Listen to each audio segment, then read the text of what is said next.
வணக்கம் ஃப்ரெண்ட்ஸ். இதுதான் மும்பை இந்தியன்ஸ் அணியினுடைய ஸ்பெஷாலிட்டி அப்படின்னு சொல்லலாங்க. கடைசி ஓவர் வரைக்கும், கடைசி பால் வரைக்கும் அவங்களால முடிஞ்ச வரைக்கும் செம்ம எஃபோர்ட் கொடுத்தாங்க. செம்மையாக ட்ரை பண்ணாங்க. இருந்த போதிலுமே பார்த்தீங்கன்னா ரிசல்ட் மும்பைக்கு ஃபேவராக வரலை. சன்ரைசர்ஸ் ஹைதராபாத் செம்மையாக ஜெயிச்சிருக்காங்க.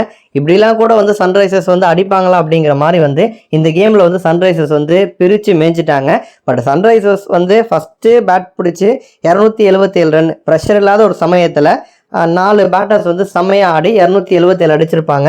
ஸோ 278 டார்கெட்டு, ஒரு ஓடிஐ டார்கெட்டை T20ல் அடிக்கணும். ஃபஸ்ட்டு பாலில் இருந்தே ப்ரெஷரு, ஒரு 2 டாட் பால் வச்சா கூட பேட்ஸ்மேனுக்கு பயங்கர ப்ரெஷர் அதிகமாயிரும். அந்த மாதிரி ஒரு சூழலில் இசான் கிசான் அடுத்தடுத்து 4 சிக்ஸர்களையும், ரோஹித் சர்மா அடுத்தடுத்து 3 சிக்ஸர்களையும் பறக்க விட்டாங்க. ஸோ ஸ்டார்டிங்கில் இருந்தே பார்த்தீங்க அப்படின்னா மும்பையும் சன்ரைசர்ஸ் ஹைதராபாத்துக்கு ஈக்குவலாக செம்மையாக ஆடினாங்க.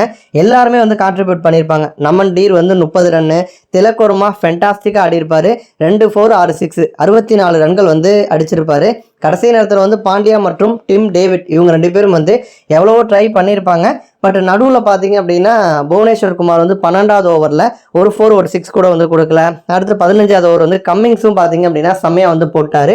ஸோ நடுவில் ஒரு 2-3 ஓவர்ஸ் இந்த மாதிரி 4 6 கொடுக்காம சன்ரைசர்ஸ் செம்மையாக பவுலிங் போட்டிருப்பாங்க. ஸோ அதுதான் மேட்சை மாற்றுச்சு அப்படின்னு சொல்லலாம். திரும்ப புவனேஸ்வர் குமார் அவருடைய கடைசி ஒரு வீச வரும்பொழுது 20+ ரன்கள் அவர் ஓவரில் அடிச்சிட்டாங்க.